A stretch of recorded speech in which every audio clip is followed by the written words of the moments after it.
Momento de la actualidad política con Eduardo Botinelli aquí en BTV Noticias. La zona de turbulencia de los gobiernos. ¿Cómo va, Eduardo? ¿Qué tal, Nicolás? ¿Cómo andás?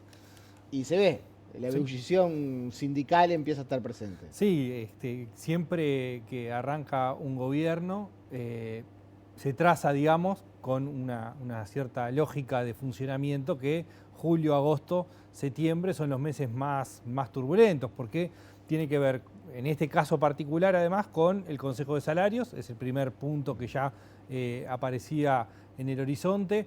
El presupuesto nacional, en el medio parece la rendición de cuentas un par de meses antes, pero en general la rendición de cuentas es más una discusión política que una discusión donde empiezan los actores sociales, empiezan los sindicatos, ¿no? como es el caso actual.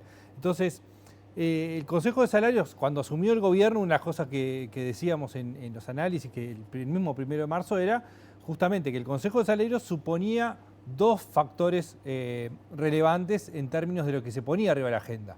Uno, que era la negociación interna en el gobierno, es decir, bueno, cómo se ponía de acuerdo economía y trabajo para las pautas salariales, y el segundo era el ámbito sindical y los reclamos sindicales.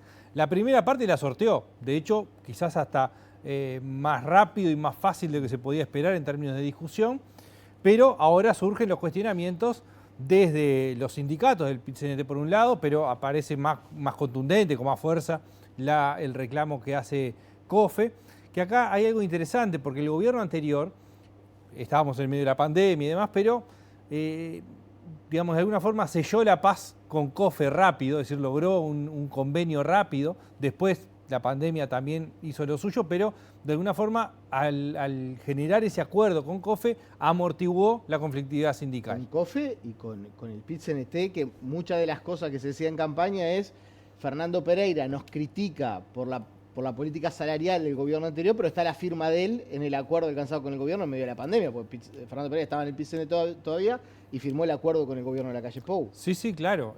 Fue parte, digamos, por eso decía, por un lado la pandemia que llevó a unas modificaciones, por otro el paso estratégico del gobierno de firmar primero con COFE el convenio de forma de amortiguar esa conflictividad salarial. Y bueno, de alguna forma, quizás algunos se han visto sorprendidos por alguna parte de la reacción del PIT-CNT.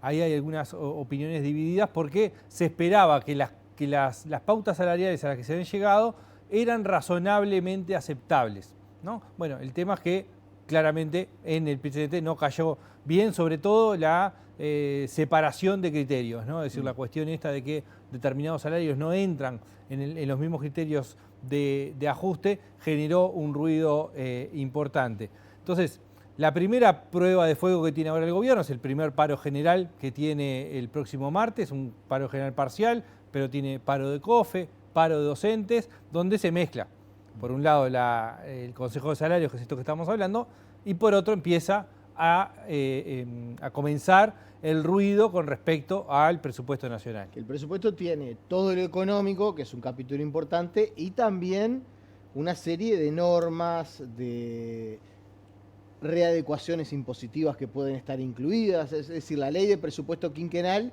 es una ley ómnibus muy amplia, muy abarcativa, es la hoja de ruta del gobierno, pero ahí se empieza a ver de verdad lo que va a querer hacer el gobierno en estos años. Sí, sin dudas. Todos los gobiernos se juegan una parada muy importante en esta instancia del presupuesto nacional.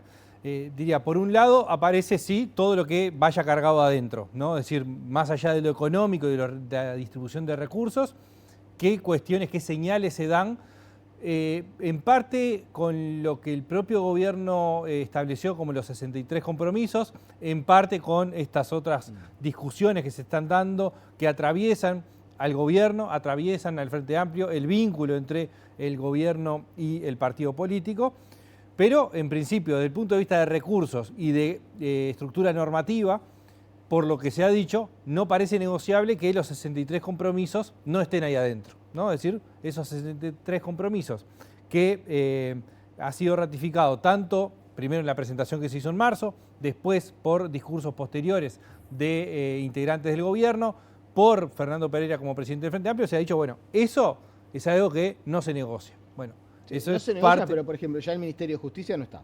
Bueno, pero en los 63 compromisos de Ah, Asunción... No, capaz que no estaba, no me acuerdo ahora en este No momento estaba- la redacción exacta, Exacto. pero sí estaba mencionado. Como Estaba un compromiso mencionado de sí. proponer la creación, una Bueno, cosa así. eso es parte de, bueno, en realidad los compromisos no necesariamente tienen que ir en el presupuesto, puede ir más adelante, sí viene más retrasado de lo que se esperaba inicialmente.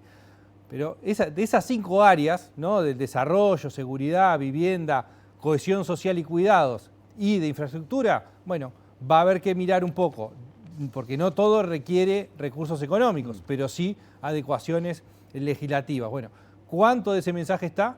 ¿Cuánto se negocia con la interna del Frente Amplio y cuánto con los sindicatos? ¿No? Es decir, porque acá también entra el presupuesto para educación.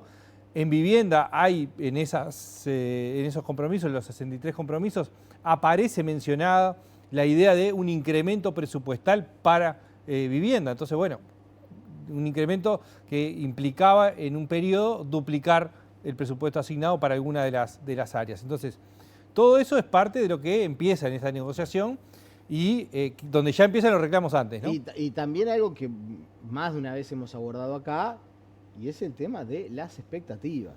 Bueno, Es sin decir, duda. vos hiciste campaña diciendo todo esto estaba mal, todo esto hay que mejorar, hay que estar más presente, más recursos, más presencia del Estado. Bueno, ahora hay que cumplir con esas expectativas de alguna manera. Bueno, sin dudas. Y diría, el primer punto tiene que ver con el vínculo entre el gobierno y los sindicatos, porque tiene que ver con las expectativas que había desde el movimiento sindical.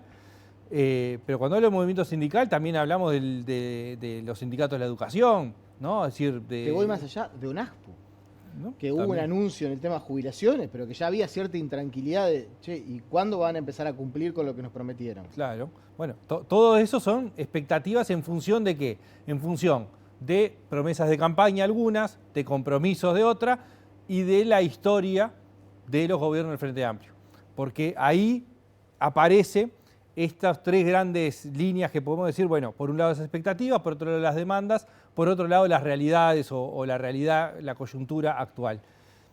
Las expectativas y las demandas están basadas en expectativas justamente, decir, bueno, qué quiero o qué necesito, pero también en cómo eran las políticas o cómo fueron las políticas, sobre todo en los 2 primeros gobiernos del Frente Amplio, es decir, ciclos expansivos desde el punto de vista económico, con políticas sociales nuevas, novedosas o con cambios en políticas sociales que generaron cambios importantes. Un aumento del salario real importante, una disminución de la pobreza. Sí, que no siempre se puede.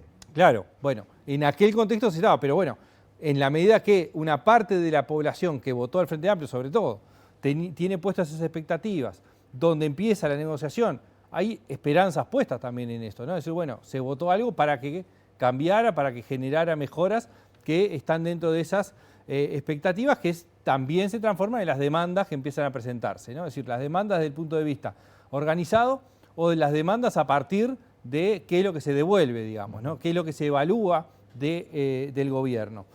Y aparece un tercer punto, que es lo de las restricciones presupuestales, ¿no? Es decir, bueno, el gobierno, una de las cuestiones que ha planteado desde que comenzó, ha sido un trabajo de presentar permanentemente la situación económica con calificaciones en algunos casos en términos de que es más compleja la situación económica de lo que se esperaba, ¿no? El Frente Amplio también empieza a hacer ese mismo trabajo en los próximos días. Bueno, esos 2 puntos, o ese punto, digamos, de buscar la generación de una especie de herencia maldita, una de las funciones que cumple es la de bajar los otros puntos, amortiguar expectativas, amortiguar las demandas, ¿no? Entonces, bueno, el gobierno claramente, todos los gobiernos, se juegan mucho en el presupuesto nacional, en un equilibrio entre las demandas internas, el vínculo entre el gobierno, la fuerza política y los sindicatos, es decir, como actores involucrados, y con que puso 63 compromisos apenas arrancó.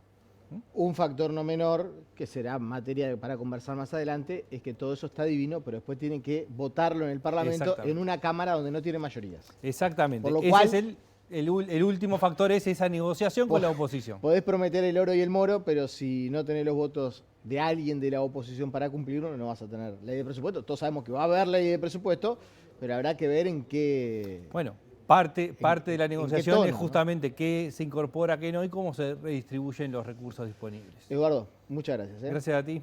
Pausa.